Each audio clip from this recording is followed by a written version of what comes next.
So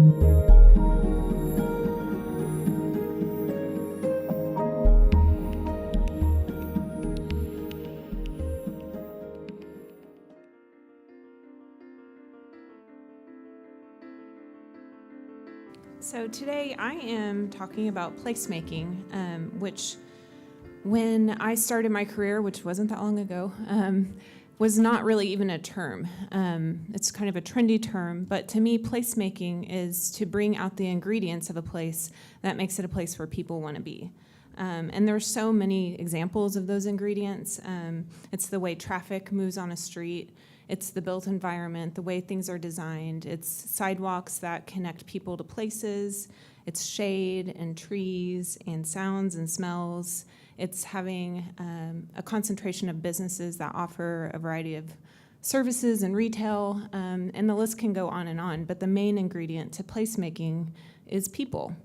And so I'm going to read an excerpt from a book by Jane Jacobs, the great Jane Jacobs, called The Death and Life of Great American Cities. And in it, she describes the sidewalk ballet of her New York City street in 1961. And I think it's just a really great example of placemaking, back before that was even a word. The stretch of Hudson Street where I live is each day the scene of an intricate sidewalk ballet. I make my own first entrance into it a little after 8 when I put out the garbage can. Surely a prosaic occupation, but I enjoy my part, my little clang, as the droves of junior high school students walk by the center of the stage dropping candy wrappers. How do they eat so much candy in the morning? While I sweep up the wrappers, I watch the other rituals of the morning, Mr. Halpert unlocking the laundry's handcart from its door, Joe Cornacchia's son-in-law stacking out the empty crates from the delicatessen, the barber bringing out his sidewalk folding chair, Mr. Goldstein arranging coils of wire which proclaim the hardware stores open, the wife of the tenement's superintendent depositing her chunky 3-year-old with a toy mandolin on the stoop, the vantage point from which he is learning the English his mother cannot speak. Now the primary children, heading for St. Luke's, dribble through to the south, the children for St. Veronica's Cross, heading to the west, and the children for PS 41 head toward the east. 2 new entrances are being made from the wings. Well-dressed and even elegant women and men with briefcases emerge from doorways and side streets. Most of these are heading for the bus and subways, but some hover on curbs, stopping taxis which have miraculously appeared at the right moment. Simultaneously, numbers of women in house dresses have emerged. As they crisscross with one another, they pause for quick conversations that sound with either laughter or joint indignation. Never, it seems, anything between. It is time for me to hurry to work, too, and I exchange my ritual farewell with Mr. LaForo, the thick-bodied, white-aproned fruit man who stands outside his doorway a little up the street, his arms folded, his feet planted, looking solid as earth itself. We nod, we each glance quickly up and down the street, then look back to each other and smile. We have done this many a morning for more than 10 years, and we both know what it means. All is well. When I get home from work, the ballet is reaching its crescendo. This is the time of roller skates and stilts and tricycles and games in the lee of the stoop with bottle tops and plastic cowboys. This is the time of bundles and packages, zigzagging from the drugstore to the fruit stand and back over to the butcher. This is the time when teenagers, all dressed up, are pausing to ask if their slips show or if their collars look right. This is the time when the fire engines go through, and this is the time when anybody you know on Hudson Street will go by. And I've just always thought that was the perfect picture of what a thriving place looks like, where people are, they know each other, they're looking out for each other, and there's activity on the street, and it's a place where people feel safe.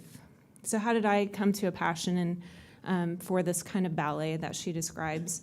At the age of 23, I became the executive director of the Plaza District in Oklahoma City. The Plaza District, quick history, it was formed in the 1920s. It was the end of the trolley line, which is really hard for me to imagine 16th Street being the edge of Oklahoma City. But it had a variety of businesses that served the neighborhood well.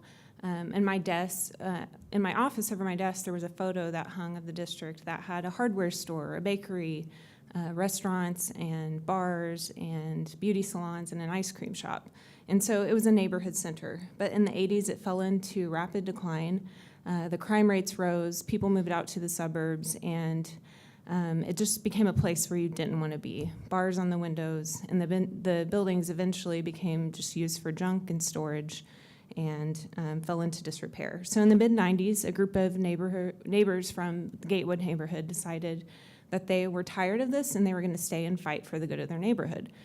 So they began the process of grueling grassroots work for over 10 years that I, as a millennial, would never have had the patience to see through.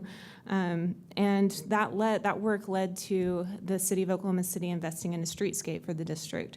It led to Lyric Theater locating to the district, and it led to a lot of urban pioneer investors coming to the area. And so that's about when I came in 2008. And the group of people had decided that they wanted to use the arts as a way to revitalize the neighborhood. And I was an artist myself, was really excited by that. And I saw that there was a small group of artists that were already involved in the area. And so we just got together and we started doing whatever we could to bring people to the district. We crammed artists and crafters into vacant storefronts. We hosted music out on the sidewalks. We had films in half-renovated buildings, which probably wasn't the safest thing. But with the rise of social media, it also gave us the opportunity to kind of have this megaphone to show off the beautiful intricacies of the neighborhood. So when I would go to the Guatemalan store and get a Mexican Coke, I'd snap a picture of it and throw it up and just show people, like, look at these special little beautiful things that happen in our neighborhood. I take pictures of dancers getting dropped off at the Everything Goes Dance Studio for their first dance class, or on slow days when the shop owners were bored playing Chinese checkers outside their store. So it's really this opportunity for us to show off, like, this is a wonderful place. Look at our little street, and invited people to come be a part of that. And I still remember seeing my first stroller in the district after dark, and I had to run to my office and grab my camera to document that someone actually felt safe bringing their child to the district after dark. And so there was a few years later, I was standing during a Sugar Free All-Stars concert, which is a little kids band, and we had a sea of children around me, and I just immediately remembered that moment just a few years before when I couldn't believe that one kid came to the district, and now I had a sea of them in front of me. And so our district was thriving more and more. We had more of those characters for our ballet. We had shop owners and restaurant owners and more services coming to the area. And so it was really special when I left the Plaza District in early 2015. I had that photo above my desk still, and Roxy's Ice Cream Shop opened. And so it was really cool to kind of see that we had recreated that 1920s version of the district in our own way. So why does this kind of idea of the ballet, the idea of placemaking matter for our city's children?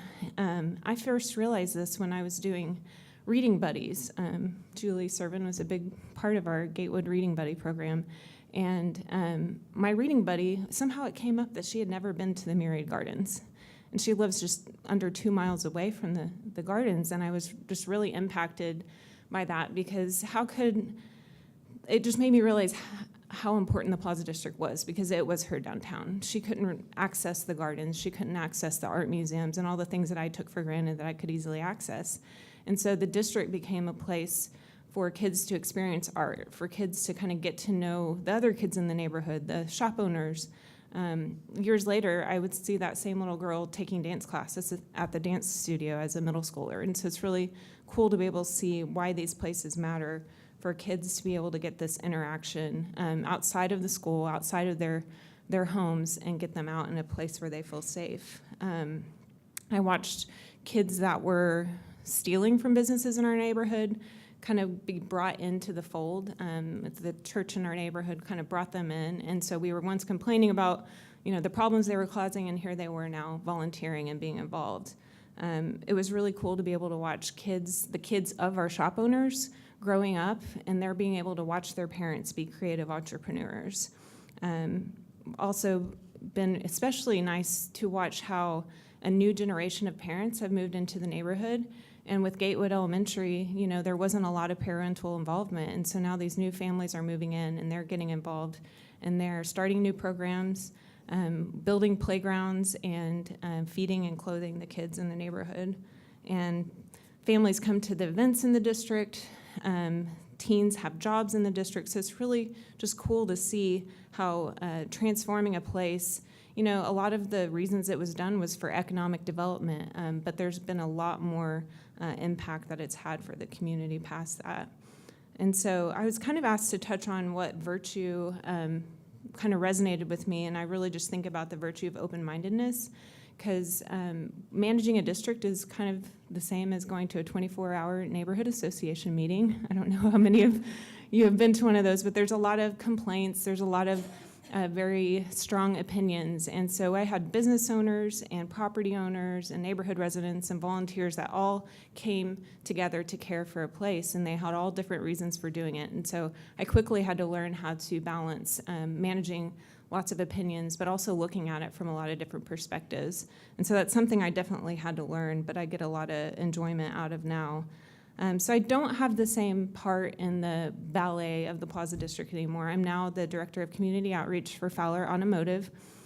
And Fowler was a partner of the Plaza District for many years. And so I was able, when I was ready to move on, I went and talked with Jonathan Fowler, and I said, hey, I'm kind of ready to do something else. And he said, hey, you have to come manage my community outreach. And Fowler focuses on arts and culture and places. And so how a car dealership cares about arts and culture and walkability is a whole other story. But I'm very fortunate to be able to continue my work by supporting Plaza District. We're also working with Capitol Hill on Southwest 25th Street, and we work with a district up in Tulsa.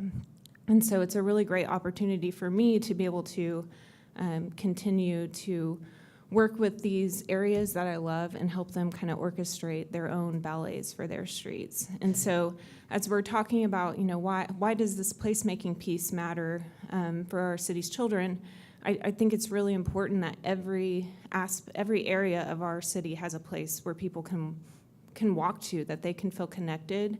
That's a thriving place. That's not their school. That's not their home. It's their third place.